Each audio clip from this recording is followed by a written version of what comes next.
Sur un tableau d'hommage installé spécialement pour l'occasion, chaque ministre a inscrit des messages poignants en l'honneur de ses anciens enseignants, qu'ils soient encore en vie ou disparus, illustrant ainsi l'impact durable et inoubliable de la vocation enseignante dans la vie d'un apprenant. À mes enseignants de l'école primaire, mes remerciements pour avoir suscité en moi le culte de l'excellence, en particulier M. Kinda Alain, M. Koumari Issa et M. Kourba Boubacar, pour l'initiative de me faire participer aux concours nationaux de l'excellence. À mes professeurs du Britannique militaire de Kadiogo, mes remerciements pour tout le suivi, les conseils et votre dévouement à notre endroit, en particulier M. Dabiri Hussein, pour avoir suscité la culture de la lecture et le rapprochement de nos valeurs traditionnelles lors de nos cours de philosophie. Enfin, à ma mère, enseignante de profession, pour avoir mis sur ma langue les premiers mots de la langue anglaise avant d'avoir soufflé ma 5e bougie.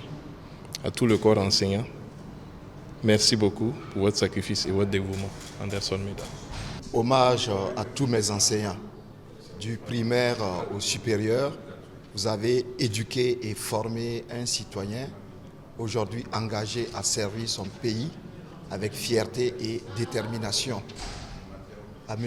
Évariste Ouedraogo, mon père, instituteur intrépide, combattant de l'éducation. Ton œuvre a fortement contribué à forger des compétences pour le Burkina Faso. Fier de toi. C'est avec beaucoup d'honneur que je marque ma reconnaissance au docteur Boubacar Savadogo pour son dévouement à faire de moi, comme bien d'autres de ma promotion, l'homme que je suis devenu.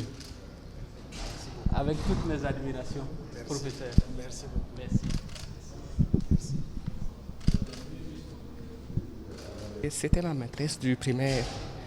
Elle m'a accompagné comme une mère depuis le CP1 jusqu'au CE2. Vraiment, j'ai gardé un bon souvenir d'elle. Et jusqu'à présent, on communique. Donc, elle me donne des conseils, elle me soutient, elle m'accompagne. Donc, je lui suis vraiment très reconnaissante pour ce qu'elle a fait pour moi. Au-delà du geste symbolique, cet hommage collectif rappelle le rôle central que jouent les enseignants dans la construction d'une nation éclairée et responsable. Ils sont les artisans silencieux du progrès, les semeurs de savoir, les éveilleurs de conscience. Leur engagement quotidien, souvent discret mais essentiel, mérite d'être célébré, valorisé et soutenu. À travers la semaine de reconnaissance de l'élève, c'est toute la société qui est invitée à regarder avec respect et admiration ces figures clés de notre développement humain. Car honorer un enseignant, c'est reconnaître que sans eux, aucun avenir n'est possible.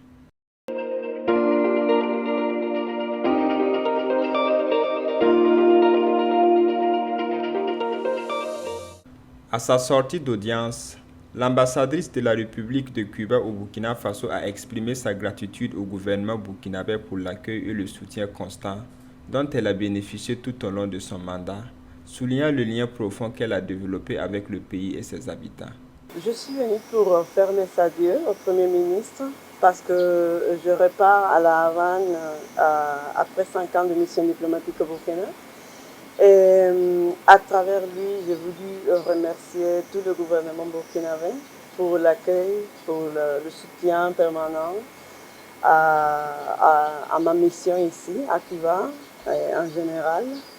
Et je lui ai dit que je suis très fière et je suis très heureuse d'avoir accompli une mission au Burkina Faso. C'était la première fois pour moi en mission permanente à l'Afrique. Moi, je disais que si avant ça, j'étais toujours fière de mon héritage africain, après avoir vécu au Burkina Faso pendant 5 ans et après avoir connu ce peuple merveilleux, je suis encore plus fière maintenant. La diplomate a aussi évoqué les avancées de la coopération bilatérale, notamment la présence d'une brigade médicale cubaine, l'octroi de bourses aux étudiants burkinabés et le déploiement d'une brigade d'entraîneurs cubains avec l'objectif de renforcer ces partenariats. Et on a réussi à maintenir sur le terrain une coopération en matière de santé. On a une brigade médicale cubaine ici à Ouagadougou. Et on a récemment signé un nouvel accord pour actualiser l'accord en matière de santé que nous avions avant.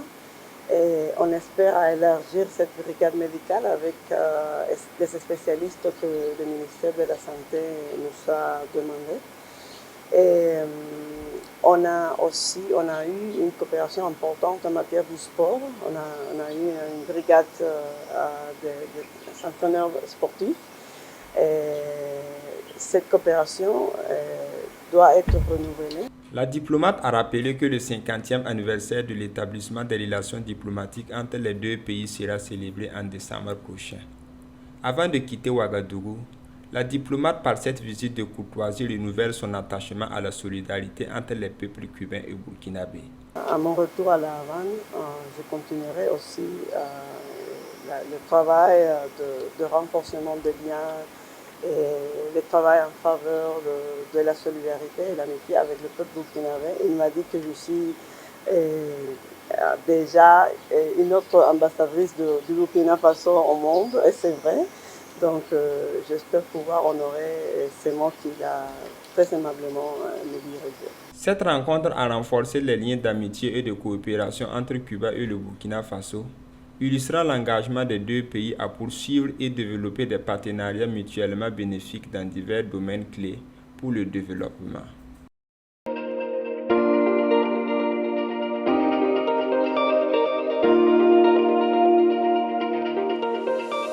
Le colonel-major Daouda Traoré a adressé les remerciements du Comité international du mémorial Thomas Sankara au président du Faso pour son engagement particulier à la concrétisation de ce projet, avant d'inviter les Burkinabés à une grande mobilisation pour cette action en hommage au père de la Révolution d'août 1983. Le gouvernement a mis une attention soutenue, tout est fait prêt et nous invitons les populations à venir participer activement à cette activité. Ça a été une occasion pour nous de lui demander des conseils et il nous a donné des conseils et des recommandations pour non seulement cette activité, mais la suite du programme. Parce que le mausolée est important, c'est le premier pas. Voilà, un symbole fort. Le mausolée qui sera inauguré le 17 mai prochain constitue le premier pas d'une série d'infrastructures à construire dans le cadre de la réalisation du mémorial Isidore Noël Thomas Sankara. Mais il sera suivi, comme vous le savez, de plusieurs autres infrastructures qui vont témoigner le soutien du peuple burkinabé, du chef du gouvernement, du chef de l'État, au président Thomas Sankara, mais va perpétuer pour toutes les générations futures les valeurs qu'il a incarnées. C'était aussi l'occasion pour nous de remercier son Excellence et le chef de l'État pour l'inauguration future du mausolée Thomas Sankara et ses 12 compagnons, qui sera fait le 17 mai prochain, qui va réunir du beau monde et qui va réunir beaucoup d'invités internationaux, beaucoup de participants nationaux auxquels tout le monde est invité, parce que c'est non seulement un symbole fort d'hommage au président Thomas Sankara, mais c'est aussi un message pour approfondir les combats pour la mise en œuvre de ces idéaux et pour la victoire de notre peuple dans ce contexte de révolution populaire progressiste que mène le président Ibrahim Traoré. Cette inauguration prévue pour le 17 mai 2025 marque le début d'une série d'actions visant à préserver et promouvoir l'héritage politique de Thomas Sankara, tout en renforçant l'unité nationale et l'engagement pour les idéaux de justice et de liberté.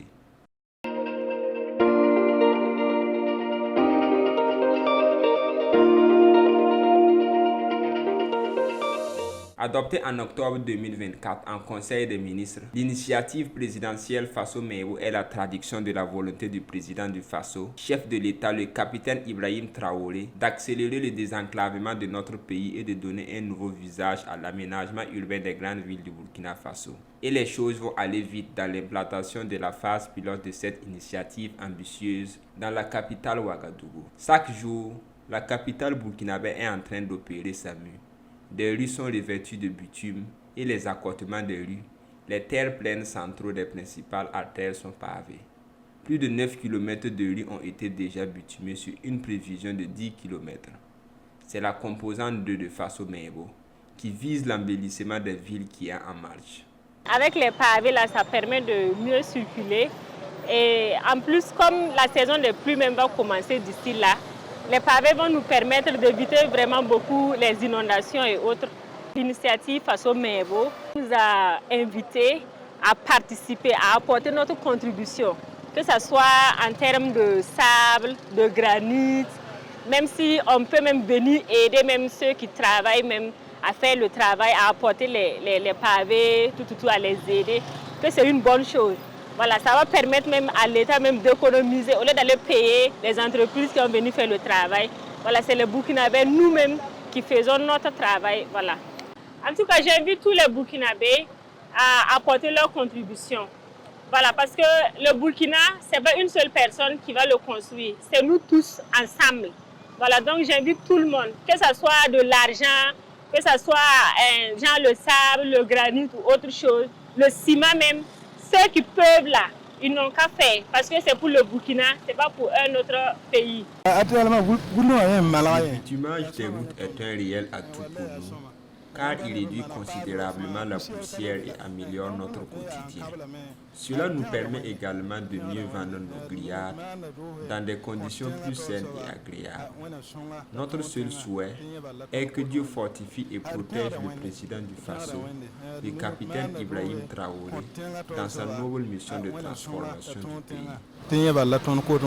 C'est une belle initiative parce que à l'ancienne, cette route-là n'était pas praticable. Franchement, quand il pleut comme ça, les eaux, tout, mais à la limite, on ne pouvait même pas passer. Nous, on était obligés de déposer les pneus ici parce que c'était une route poussiéreuse.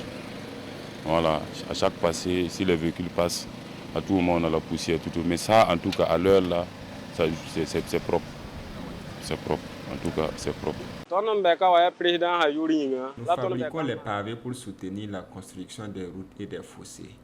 Nous sommes entre 50 et 60 travailleurs et ce nombre ne cesse d'augmenter. Nous n'avons pas d'heure fixe pour descendre du travail. Nous commençons à 6 h du matin et terminons vers 19 h. D'ici la fin des travaux, je suis convaincu que notre contribution permettra de faire avancer considérablement le projet et d'étendre les kilomètres réalisés.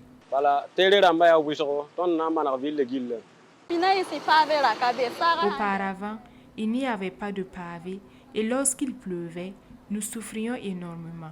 Les rues étaient inondées, rendant la circulation difficile.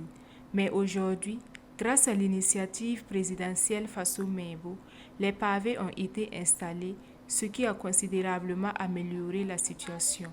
Je tiens à exprimer ma gratitude pour cette initiative qui transforme positivement notre quotidien. Et le peuple burkinabé qui épouse la vision du chef de l'État n'hésite pas à mettre la main à la pâte.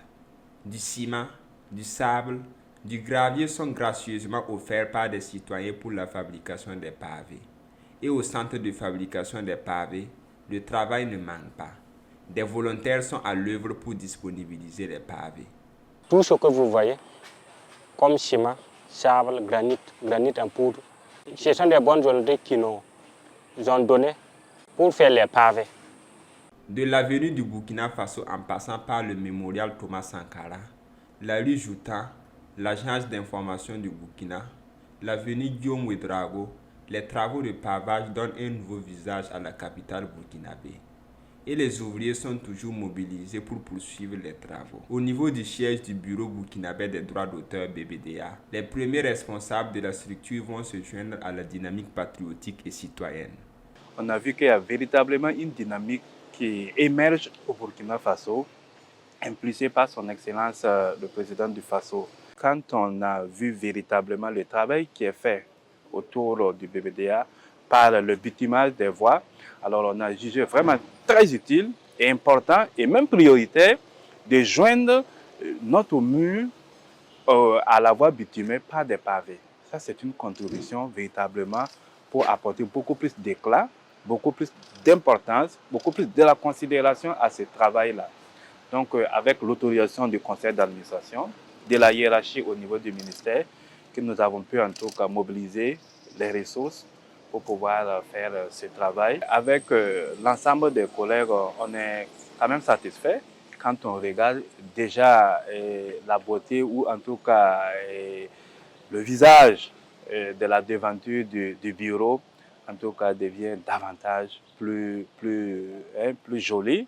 Et donc, les agents apprécient très bien. Les artistes qui viennent, tous les jours, le bureau, c'est un service ouvert véritablement à des usagers qui viennent, qui ont moins de difficultés, qui ont un cadre beaucoup plus agréable pour pouvoir, en tout cas, venir bénéficier des services. J'invite tous les services, d'abord à commencer par les services autour du BBDA, à emboîter ce pas, voilà, parce qu'on dit que c'est chaque contribution qui fait l'ensemble, qui fait un développement harmonisé et harmonieux.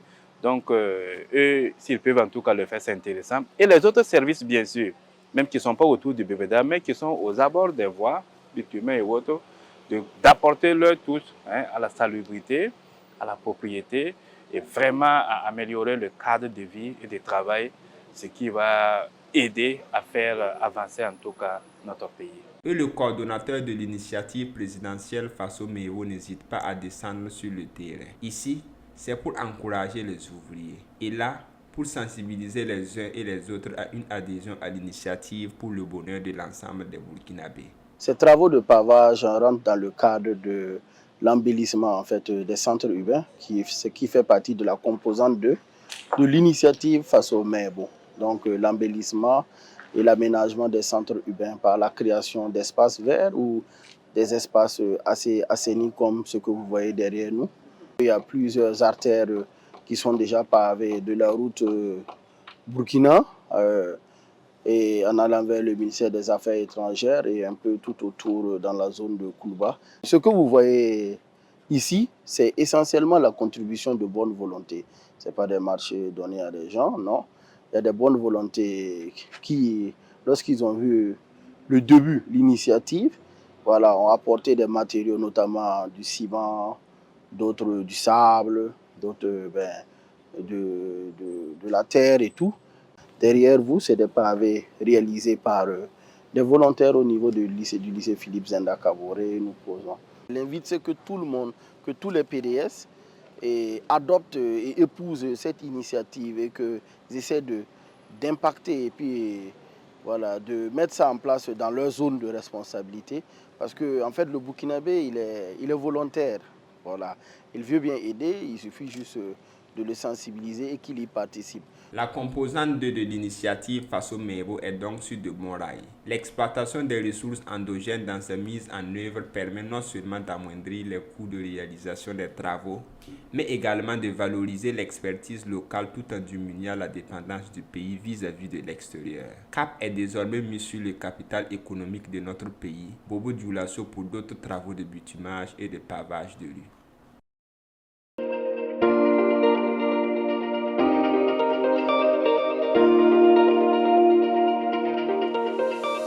Au musée national, les excursionnistes ont eu l'opportunité de découvrir plusieurs expositions fascinantes, dont les habitats du Faso.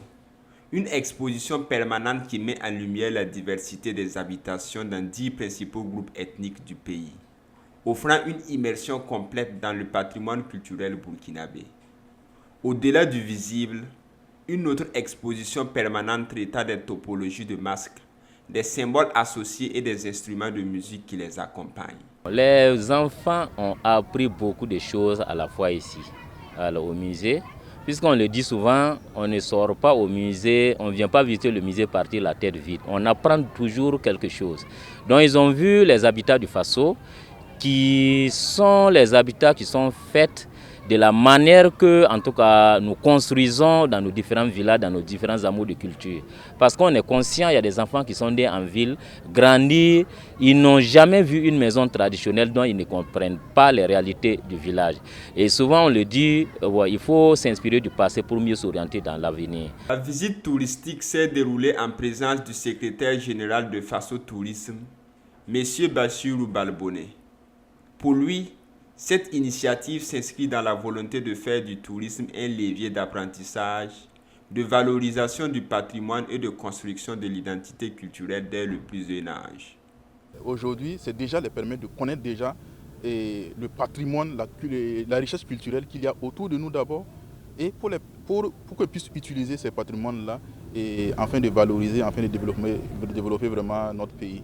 car c'est vraiment important. Voilà. Maintenant, pour les tout petits, bon, vous savez, c'est la cible la plus facile à inculquer, voilà, la culture. Voilà. Donc je pense que c'est ce choix-là stratégique, voilà, pour permettre aux enfants, à nos enfants, de découvrir le patrimoine. Et c'est en ce moment qu'on peut les inculquer et le patriotisme, qu'on peut les inculquer et le savoir-vivre, qu'on peut les inculquer et le respect d'autrui, le respect du bien public. On ne s'inspire que de ce qu'on connaît. Et vous savez, généralement, nos enfants restent souvent en ville. Le retour au village n'est pas toujours évident. Et le musée, avec tout ce qu'il y a comme dispositif ici, est pour nous un chemin très court pour apprendre aux enfants ce qu'est le Burkina dans sa réalité. Et c'est pour ça que nous avons organisé la visite de ce matin. On a vu les habitats de 10 groupes ethniques du Burkina et c'est instructif. Chaque enfant sait maintenant que le Moussi ne dort pas dans la même maison que le Sénoufo ou le Dagara. Et chaque maison a une particularité. Les architectes de demain s'inspireront certainement de ce qu'ils ont vu aujourd'hui. Après cette immersion enrichissante dans le patrimoine culturel du Burkina Faso, les excursionnistes ont partagé leurs impressions et émotions. En découvrant les expositions et en explorant l'histoire de leur pays, ils ont exprimé un profond sentiment de fierté et de gratitude, touchés par la richesse de leur culture et l'importance de préserver ces trésors pour les générations futures. C'était très amusant de venir ici. J'ai appris beaucoup de choses. J'ai vu des maisons, des portraits, des masques. On s'est bien amusé aujourd'hui. On a appris des choses. On a vu des masques. On a vu les maisons. On a vu des portraits. Aujourd'hui, c'était la meilleure journée de notre vie. Cette excursion pédagogique a permis aux élèves du complexe scolaire Belemtissé de plonger au cœur du patrimoine culturel burkinabé, renforçant leur conscience historique et culturelle. Une expérience enrichissante qui a non seulement éveillé leur fierté nationale, mais a aussi souligné l'importance de préserver et de transmettre cet héritage aux générations futures.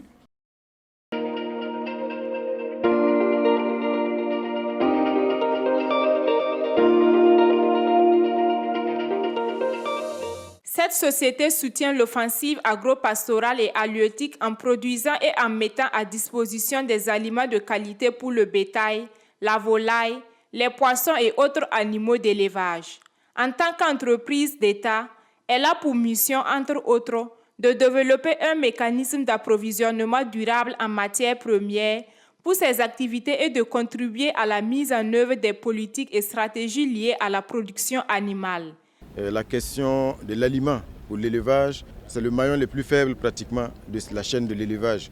Si bien qu'aujourd'hui, il était donc indispensable de pouvoir donc disposer d'une structure comme celle-là, Faso Goulgo, qui a vocation donc à mettre à la disposition des éleveurs sur l'ensemble du territoire, que ce soit donc les bovins, les ovins, la volaille, les poissons, des aliments de qualité et surtout à des prix qui sont étudiés.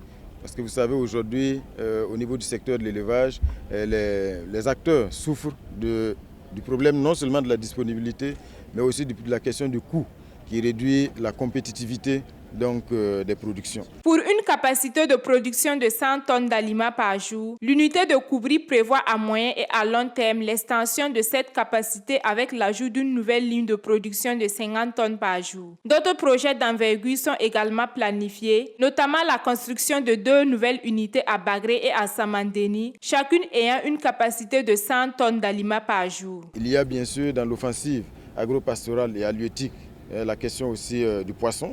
Ce qui signifie qu'il faut aussi mettre à la disposition de tous les opérateurs, tous ceux qui ont accepté d'investir dans ce secteur halieutique-là, de l'aliment. En plus des lignes que nous avons pu voir, très bientôt une nouvelle ligne va venir donc augmenter les capacités de la société Faso Goulgo et permettre de produire de l'aliment pour poissons.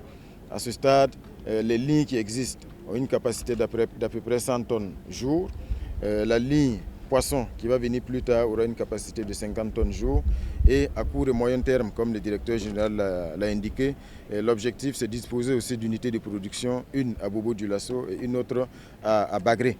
Donc c'est pour dire véritablement que c'est un maillon extrêmement stratégique qui devrait permettre de mieux accompagner, de mieux structurer la filière donc, de l'élevage dans son ensemble et permettre à tous ceux qui acceptent d'investir dans ce secteur-là de disposer de l'aliment de qualité, en quantité et à des coûts vraiment accessibles. Faso Goulgo est une réponse innovante et structurante pour relever les défis persistants dans la chaîne de valeur des aliments pour animaux d'élevage. Par son action, cette société participe à l'amélioration de la sécurité alimentaire et nutritionnelle tout en créant des opportunités économiques pour les acteurs de la filière agro-pastorale.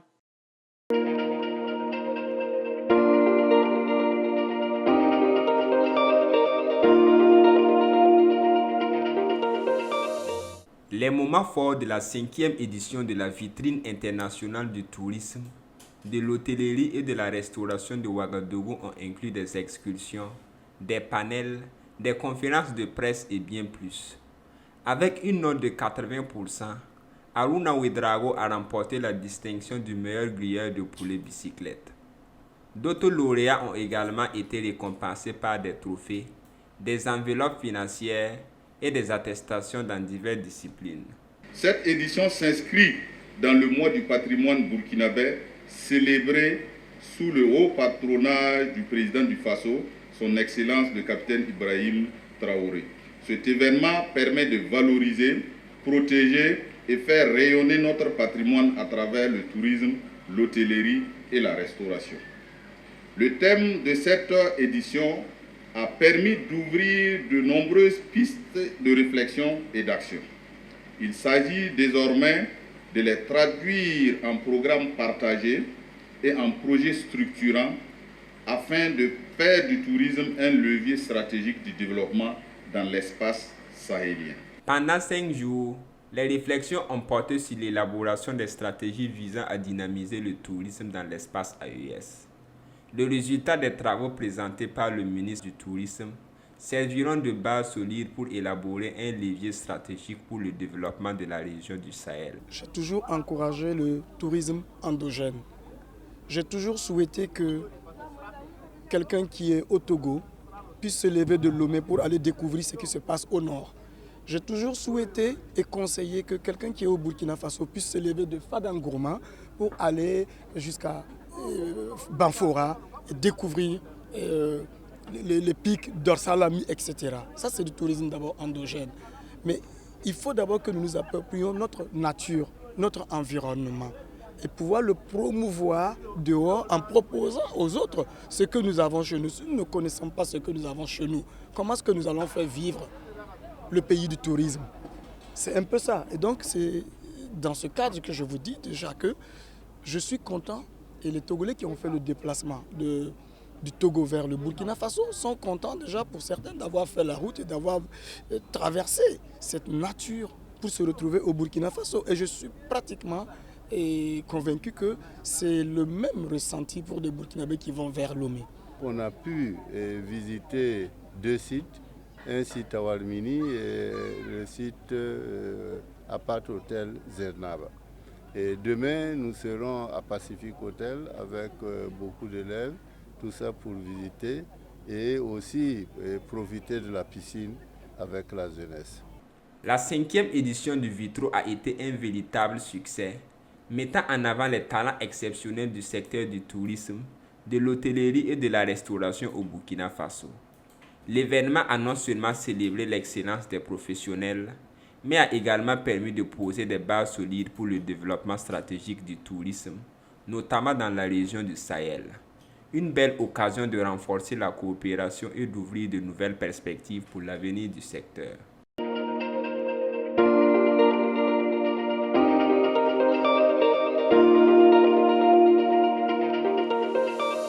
Les travaux de rénovation du stade du 4 août arrivent à leur terme, avec une pelouse neuve, un tartan rouge ocre rénové, des vestiaires et toilettes modernisées, ainsi qu'une nouvelle salle de musculation, des gradins et une tribune VIP. Le mobilier des vestiaires a le luxe et confort, tandis que l'histoire du football burkinabé est mise en valeur à travers des portraits de légendes. Une tribune de presse de 80 places a aussi été aménagée, offrant une vue dégagée sur la pelouse. Le chef du gouvernement a exprimé sa satisfaction concernant l'avancement des travaux.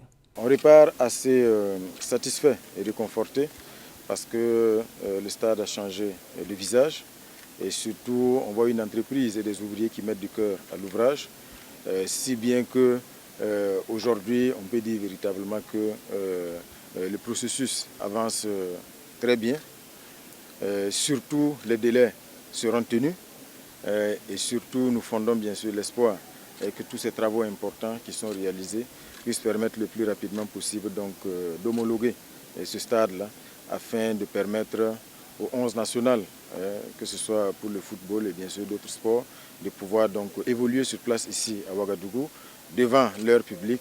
Et je pense que c'est quelque chose qui est attendu depuis si longtemps et ce ne serait donc que justice que de pouvoir donc disposer de ce stade homologué là le plus vite possible et pouvoir donc satisfaire voilà, le public sportif, les supporters qui ont soif aujourd'hui véritablement de venir, d'encourager donc leur 11 national. Devant le ministre en charge du sport, le chef du gouvernement a de nouveau insisté sur la nécessité de respecter les délais afin de rendre aux amoureux du sport un joyau aux normes requises, pour lesquelles d'importantes ressources publiques ont été mobilisées. C'est les engager à l'excellence dans la réalisation de chaque compartiment de ce stade-là, afin que nous puissions, parce que vous savez le contexte est difficile, mais en dépit de ce contexte-là, le chef de l'État a donné l'autorisation qu'on puisse consentir des ressources pour pouvoir homologuer ce stade-là, réaliser les travaux nécessaires. C'est un sacrifice qu'il faut respecter, parce que c'est le sacrifice de l'ensemble du peuple burkinabé. Donc ce message-là, nous l'avons passé à tous les acteurs, à l'entreprise, et c'est un message qui est bien passé, parce que quand nous voyons déjà les travaux qui sont faits, que ce soit pour le stade, mais aussi tous les ouvrages connexes, parce qu'il y a un stade, un petit terrain, voilà, en gazon synthétique pour les entraînements certainement, mais aussi des terrains de basket qui sont en train d'être réalisés, c'est satisfaisant. Dans une vision prospective, le chef du gouvernement pense à la gestion future de l'infrastructure une fois les travaux achevés. Ce que nous leur avons donné comme instruction, c'est de commencer déjà à réfléchir pour mettre véritablement des règles de gestion stricte de cette infrastructure-là, afin d'assurer sa durabilité, afin que tout ce que nous voyons actuellement de beau ne se dégrade pas très rapidement.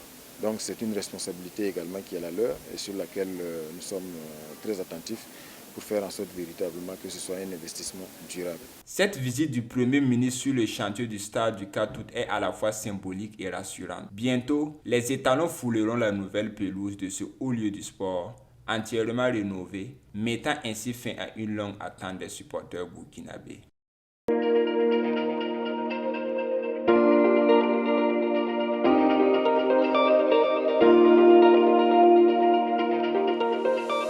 Le président du Venezuela, Nicolás Maduro, a souligné l'importance de renforcer les relations entre le Burkina Faso et le Venezuela, mais aussi de bâtir des ponts solides entre l'Afrique et l'Amérique du Sud. Très heureux de pouvoir rencontrer le capitaine Traoré et ensemble pouvoir jeter les bases d'une relation renforcée entre les deux pays. Nous sommes les frères et les sœurs d'une même mère qui est la mère Afrique. Le président Nicolás Maduro exprime une grande admiration pour la direction actuelle de notre pays sous le leadership du capitaine Ibrahim Traoré. Et nous admirons la lutte que le Burkina Faso a toujours menée pour la liberté, l'indépendance, la justice. Nous avons bâti de très bonnes choses entre le Burkina Faso et le Venezuela, entre l'Afrique et l'Amérique du Sud. Aujourd'hui, nous avons entamé un nouveau chemin. La République bolivarienne du Venezuela et le Burkina Faso, en plus de leurs relations de coopération exemplaires dans divers secteurs, partagent une vision commune en matière de coopération multilatérale et de gouvernance mondiale.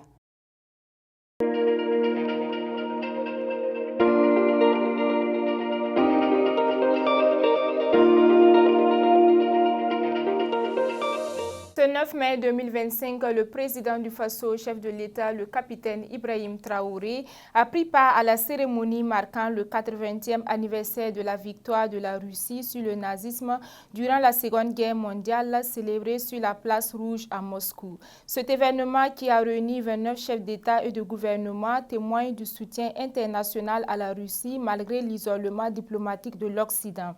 Parmi les participants de haut niveau figuraient des leaders du pays africains, asiatiques et latino-américains. Le point culminant de la journée a été le traditionnel défilé militaire où des troupes de 13 nations ont défilé aux côtés des forces russes, symbolisant la coopération militaire renforcée entre la Russie et ses partenaires. Le président Vladimir Poutine a pris la parole pour souligner l'importance historique de cette victoire et dénoncer les tentatives de certains pays occidentaux de recréer l'histoire. Les dirigeants étrangers ont assisté au défilé depuis une tribune d'honneur avant de participer à une cérémonie de dépôt de gerbes au tombeau du soldat inconnu, rendant hommage au sacrifice des soldats soviétiques. La participation du capitaine Ibrahim Traoré à cette commémoration marque un tournant dans les relations diplomatiques entre le Burkina Faso et la Russie, tout en affirmant l'engagement du Burkina Faso à renforcer la coopération multilatérale et à promouvoir la paix sur la scène internationale.